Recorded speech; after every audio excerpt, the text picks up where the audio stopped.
Hello friends, I am Aditya Kidari. Today's topic is Transgender Persons Protection of Rights Act 2019. Let's discuss. Background के बारे में थोड़ा देख लेते हैं टॉपिक का.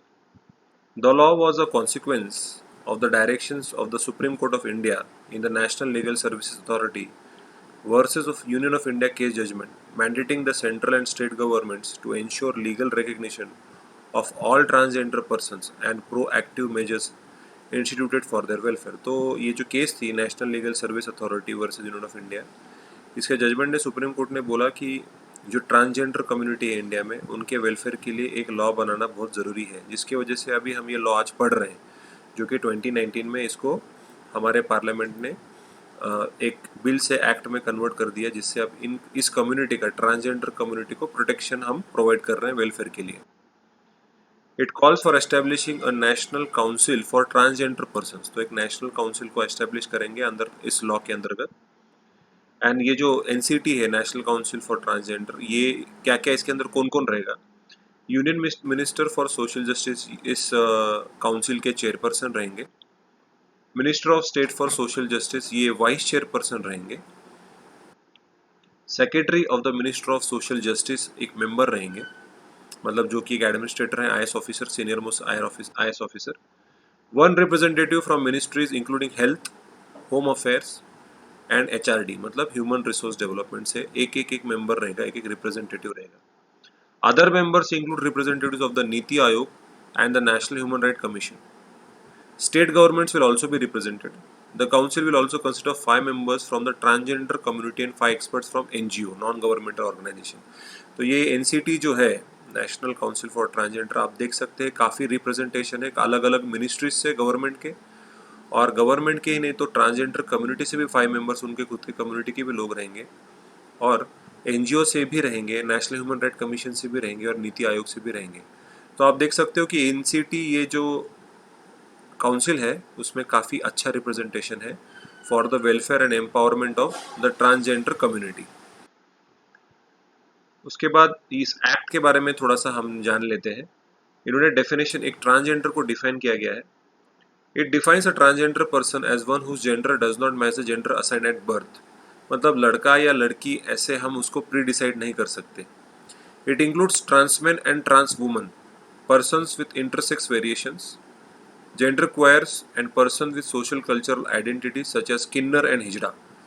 तो आप देख सकते हो जो एलजीबीटी कम्युनिटी है, लेस्बियंस है, गेज हैं, बाइसेक्सुअल्स हैं, ट्रांसजेंडर्स हैं, उसके अंदर ये सारे अलग अलग टाइप के लोग आते हैं, जिनके अंदर ये सारे वेरिएशंस जब आते हैं तब उनको एक ट्रांसजेंडर इंडिया में कहा जाता है. तो ये इस एक्ट के अंतर्गत उनको प्रॉपरली डिफाइन किया गया है. Intersex variation is defined to mean a person who at birth shows variation in his or her primary sexual characteristics, external genitalia, chromosomes or hormones from the normative standard of male or female body. तो ऐसा हो सकता है कि mail की body हो लेकिन उसके अंदर फीमेल के कैरेक्टरिस्टिक्स होंगे, जैसे कि ब्रेस्ट, या फीमेल की बॉडी हो और उसको मेल का जेनिटल उसको हो सकता है. तो ऐसा बायोलॉजिकल अगर उनके अंदर है तो उनको इंटरसेक्स वेरिएशन कहा जाता है. और क्रोमोसोम्स और हार्मोन्स में भी जब वेरिएशंस होते हैं उनको भी इंटरसेक्स वेरिएशंस में इंक्लूड किया जाता है, जो कि ट्रांसजेंडर इनको माना जाता है इन लोगों को. प्रोहिबिशन अगेंस्ट डिस्क्रिमिनेशन, ऑब्वियसली इनको डिस्क्रिमिनेट नहीं करना है. Any person who is found to be compelling a transgender person into bonded labour, bonded labour मतलब जबरदस्ती कोई काम कराने के लिए, denying right of public passage to a transgender person, evicting a transgender person from his or place of residence, उनको उनके घर से निकाल देना, causing physical, sexual, verbal, economic and emotional abuse, मारपीट करना इमोशनली और इकोनॉमिकली उनको अब्यूज करना, गाली गलौज करना, can be penalised with imprisonment with not less than 6 months which can be extend up to 2 years.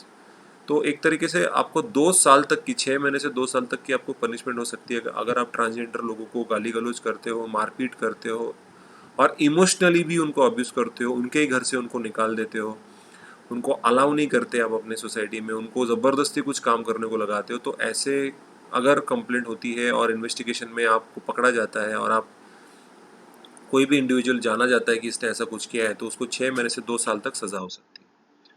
The bill has a provision that provides transgender the right of residence with parents and immediate family members. बहुत बार ऐसा होता है कि जो family members होते हैं या parents होते हैं, जब बहुत बार समाज से डर के वजह से वो अपने ही बच्चा जो ट्रांसजेंडर होता है उसको घर से निकाल देते हैं। तो ये भी अलाउड नहीं है। अगर कल वो जाके बोलते कि मुझे मेरे ही घर से निकाल दिया जा रहा है, तो obviously police authorities can actually force the family members, या कोर्ट की ऑर्डर भी आ सकती है कि इसको आप अपने ही घर से निकाल नहीं सकते। उसके बाद अभी फिलहाल क्या हुआ है, लेटेस्ट ये हुआ है कि central government has done away with the requirement of a medical examination for trans persons applying for a certificate of identity in its latest draft rules framed under the transgender persons protection of rights act 2019। तो अभी पहले कैसे हुआ करता था कि उनका एक मेडिकल टेस्ट होता था ताकि जान सके कि ये ट्रांस पर्सन ट्रांसजेंडर है कि नहीं। और बहुत बार ये जो मेडिकल एग्जामिनेशन होता था वो थोड़ा सा बहुत बार उसमें अगर इवन दो ट्रांसजेंडर इंडिविजुअल है तो वो ठीक से उसको वेरीफाई नहीं कर पाता था, and this people were not allowed to enforce their rights. उल्टा इनको राइट्स नहीं मिलते थे, इनका वेलफेयर नहीं होता था, इनके खिलाफ डिस्क्रिमिनेशन होता था। एक मेडिकल एग्जामिनेशन करना ही एक तरीके का डिस्क्रिमिनेशन माना गया है, और इसके लिए जो नए रूल्स बनाए हैं सेंट्रल गवर्नमेंट ने, उसमें इस मेडिकल एग्जामिनेशन की कोई भी ज़रूरत नहीं है, जो कि एक अच्छा स्टेप है। ओवरव्यू देखते हैं इस ड्राफ्ट का, जो ये जो रूल्स बनाए गए 2020 में, इस ड्राफ्ट का थोड़ा ओवरव्यू देख लेते हैं क्या क्या है। All educational institutions are to have a committee which transgender persons can approach in case of any harassment और डिस्क्रिमिनेशन। तो जैसे सेक्सुअल हैरेसमेंट सेल होते हैं सारे कंपनीज में, एजुकेशनल इंस्टीट्यूशंस में, वैसे ही अब एजुकेशनल इंस्टीट्यूशन में ट्रांसजेंडर पर्सन्स के लिए अलग से कमिटी होगी जहाँ पे वो अलग से हैरेसमेंट और डिस्क्रिमिनेशन के केसेस फाइल कर सकते हैं। सेक्सुअल हरासमेंट सेल में नॉर्मली औरतें जाती हैं, लेकिन ये जो कमिटी रहेगी ये सिर्फ और सिर्फ ट्रांसजेंडर लोगों के लिए होगा, लेकिन एजुकेशनल इंस्टीट्यूशंस में ही होगा।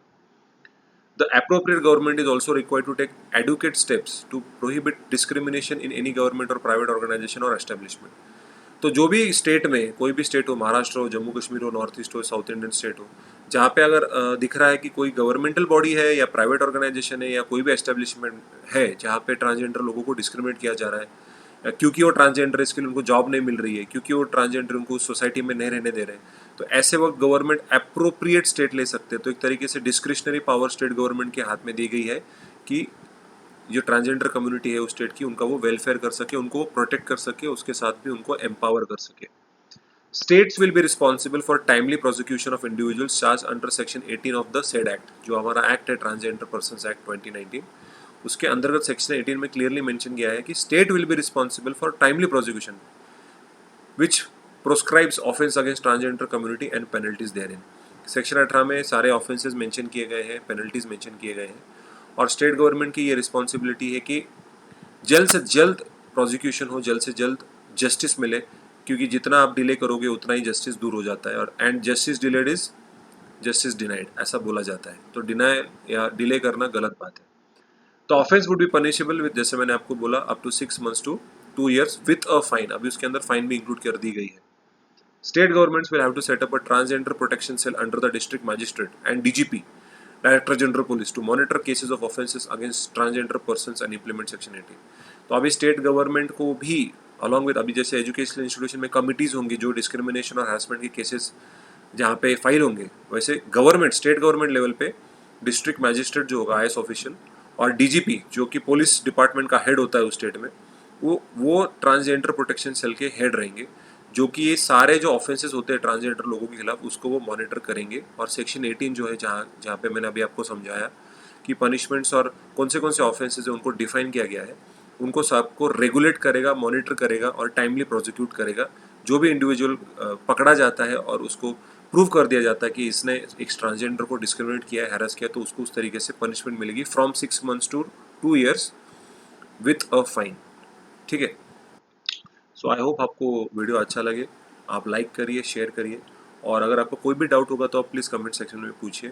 I am Aditya Kedari signing out. जय हिंद।